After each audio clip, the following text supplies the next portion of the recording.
Hello Aries! Welcome back po sa ating channel, ang Puro-Paruwas ng Pinoy Tarot 999. So this is your timeless reading. Anytime na makita, mapanood na recommend sa'yo, napansin mo lang, that is the right time na kailangan mo pong marinig ang mensaheng ito. Nakapag-shuffle na rin po tayo at may mga cards na rin po tayo dito sa lamesa. Okay, so pinakaunang card na lumabas sa'yo, Aries, the Fool card. Ayan.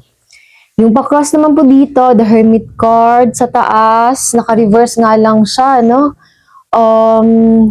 Queen of Pentacles, sa baba, Two of Wands. Sa past kasi, dalawa yung lumabas. So, kinuha ko na lang din, ano? Ayan, Page of Swords and then Page of Wands. Dalawang pages. Okay, Empress. And then dito, no, in the near future, High Priestess, Knight of Swords, Two of Cups, and then last na nasa taas, Page of Pentacles. Ito. Okay. So, I don't know, no? Sa totoo lang, Aries, bago ako nagsimula sa video na ito, ano?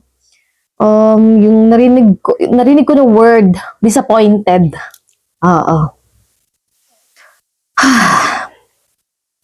Disappointed ka siguro sa isang tao or sa isang bagay, sitwasyon, lugar, or ikaw mismo sa sarili mo, sa mga ginagawa mo, parang walang pag-usad, parang walang resulta. Laging naghihintay. Ito kasi, the Fool card kasi, zero yan siya. Some people consider na new adventure or literal na travel. Kasi ang card, pwede siyang, pusa ba yun? Ay, nasa taas. Sa labas. Literal, symbolic, mga ganon. Okay, so may hinihintay ka dito. Hindi nagko-commit sa isang bagay. Kasi may hinahanap ka pa. May hinihintay ka, Aries. Pwede siyang literal, some of you na Aries into movement, travel, journey, ganon. Literal na, may mga event, may mga pinupuntahan, ganito, ganyan, busy. And then some of you na, naman siya, Aries, frustrated, frustrated, tapos disappointed, ganon, oo. Kaya parang nag-iisip ka, tama ba? Ito ba? Tama ba to? Kasi nagko-contemplate siya, nagre-reflect. Self-reflection, contemplation, introspection, searching for something, okay naman, masaya naman, sakto lang din, okay naman, actually sa totoo lang. Pero parang may hinahanap ka pa, may gusto ka pa, Aries. Okay, parang may hinihintay ka dito. May hinihintay ka dito, tapos parang, hindi siya nangyayari. Parang yun na nga, disappointed ka. Na-frustrate din sa ibang tao. Masyadong manipis. Napakanipis ng pasensya ng Aries sa mga panahong ito, naka-retrograde din yung Saturn sa sign ng Aries. Oh my goodness. So, oh my goodness. Be careful with an Aries. Stay away from Aries. Stay away. Masyado kasing nipis yung pasensya ng mga Aries sa panahong ito. Okay, not tolerating any kind of BS. Not tolerating any kind of, yung mga mas mababa pa sa standard sa deserve mo, no? Ayan, and then also, I don't know, siguro sa tao din, sa ibang tao, parang, may tao dito na babalikan, may tao dito na tuturuan ng leksyon. Sometimes, kailangan din lumabas yung pagiging rude para malaman ng mga tao na hindi ka pwedeng abusuhin. Napakabait sa totoo lang ng Aries. Kapag makuha mo ang puso ng Aries, oh my goodness. Malayong malayo talaga sa pinapakita na strong, confident, na cold, na parang medyo rude. Pero kapag na-access mo yung other side ng Aries, oh my goodness, parang ayaw mo nang umalis. Isang beses mo lang nakita, isang beses mo lang naramdaman, hahanap-hanapin mo na yun siya. Okay, dito sa taas, naka-reverse siya yung sa Page of Pentacles. So, ito nga pala, no, Aries, medyo tagilid sa finances mo sa ngayon. Sa totoo lang. Medyo tagilid yung finances mo. Maraming gastos, overindulgence, overspending. I don't know, siguro luxurious items. Siguro sa date, event, travel, concert, festival. May mga ano dito, ay, um, may mga gastos, oo. Parang nahihirapan kang i-balance, nahihirapan kang magtipid, impulsive, oo, impulsive spending. Tapos, late mo na nalaman, meron ka na palang ganun, late mo nang nalaman, ay, nako, 3 na yung nabili ko, 4 na, ay, nako, ang dami na. Yun pala, ang kakailanganin mo, yung isa lang, ganun, or yung bang di mo talaga siya kailangan. So, careful, ano, Aries, sa paggastos. And also, excuse me po, nadidigay na naman. Bumaba na yung pusa. Ang cute niya. Color Charmaine. Orange. Ang cute niya. Napansin niya ako dito. Kaya, ano na siya, bumaba. Okay, may tao kasi dito na, ano no, siguro parang ginagaya yung mga ginagawa mo. Dati-dati inspired, ganito, ganyan. Dati-dati gusto ka ng tao ito. Tapos hanggang sa ayaw ng ano yung bang ayaw niyang tanggapin na mas magaling ka. Ayaw, nagiging competition, kumbaga. Kasi minsan may mga taong hindi po ma-process, hindi ma-process, I mean, yung ganung emotion. Yung masyadong gustong-gusto mo yung isang tao, tapos gusto mong maging siya, oh my goodness, di ba, nawawala yung identity, pagiging authentic mo. Gustong-gusto mo siya, tapos nagiging obsessed na, ginagaya mo yung mga ginagawa, yung mga binibiling niya, tapos hanggang sa naging hate na siya. At hindi mo rin mawari, Aris, bakit ba nagsiselos, naiinggit, or nagagalit ang tao ito. Dati-rati okay naman. Dati-rati, ganito kayo. Masyadong malapit. Ganda yung bonding, mabuting kaibigan sa isa't isa. Pero hanggang sa nagtagal, ay nako. You know what, Aris? Di ba sabi nila kapag first time mo makita ang tao, malalaman at malalaman mo yun siya eh. Kasi kahit ano pang suppress, sa napakahabang panahon, lumalabas pa rin talaga yung totoong nararamdaman ng isang tao. Okay, may tao dito na copycat, stalker, nanggagaya sa'yo, naiinggit sa'yo sa mga ginagawa mo, sa mga binibili mo. Okay, so dito sa baba, ayan na nga, may plano, ano? May plano. So ngayon, nag-iipon ng pera. So ngayon, siguro some of you are na Aries, kagagaling lang sa travel, oo. Sa mas malayong lugar, kailangan sumakay ng barko or eroplano. Aries na kagagaling lang sa isang napakaganda. Wow. Ang grande yung narinig ko, Aries. Ang grandeng bakasyon, ang grandeng travel. Wow, sana all. And then some of you na Aries, nagpaplano, no? And nag-iipon ng pera. Okay, kung saan ulit,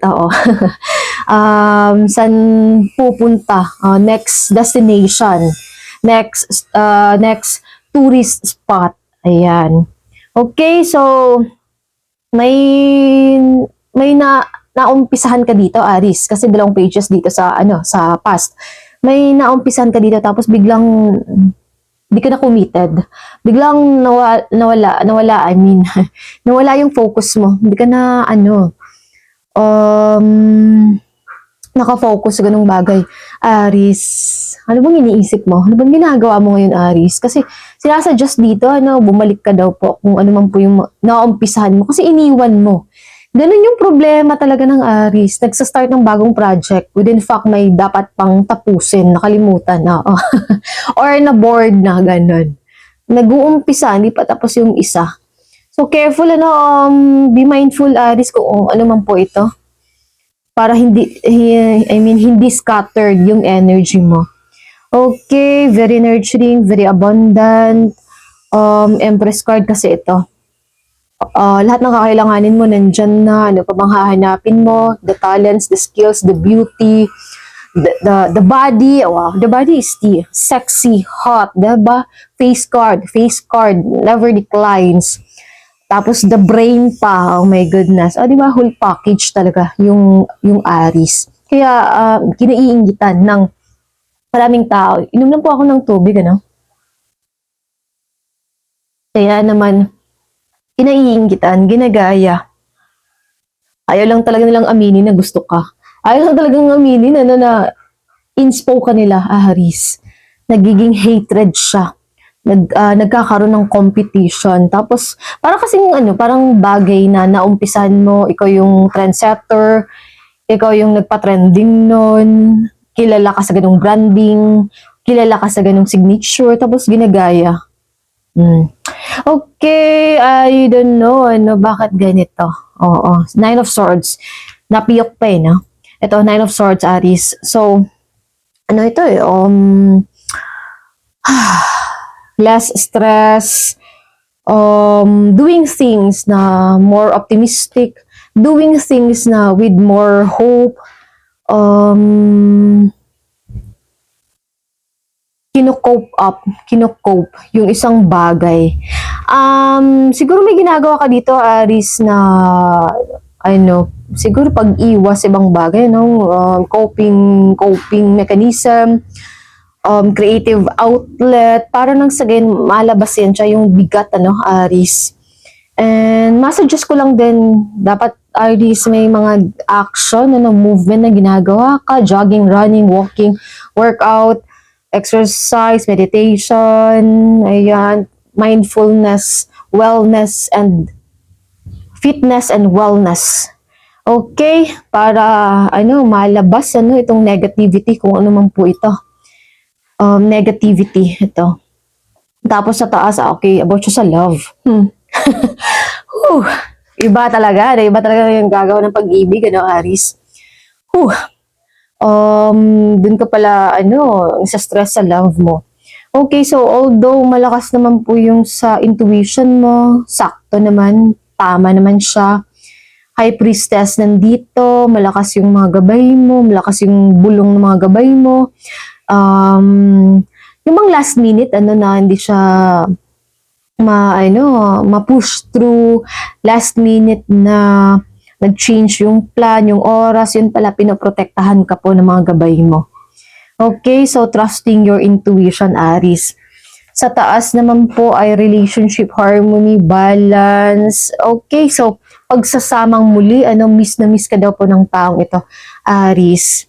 Okay, hindi na kailangan, diba? Hindi na kailangan makipag-agawan ng atensyon. Oh my God, ako, attention, parang babawi, Kasi siguro ang taong ito busy lagi, tapos na-realize niya na tama o nga pala, dapat ko nga palang i-message, dapat nga palang may update, na kailangan ko na nga palang mag-effort, hindi pwedeng laging Aris yung mag-effort sa relasyong ito. Okay, masyadong mabigat. Para gumaan-gaan, diba? Kung ikaw lang lagi bang pasan-pasan. Kapag hindi naghihintay, saka darating. Tapos kapag naghihintay, napaka-bagal, napaka-kupad talaga. Ayan, nagbibigay ng attention. Parang hati yung attention. Pero, totoo naman po yung pagmamahal. Sincere, pure. Tapos, I can see naman po dito, may mga dates. I mean, yung bang magde-date, quality time with this person, and then babawi ang taong ito, susubok ulit, lalambingin ka ulit. Okay, the more na yung bang independent ang isang tao, the more na kailangan siyang i-baby. Naks! Sana all.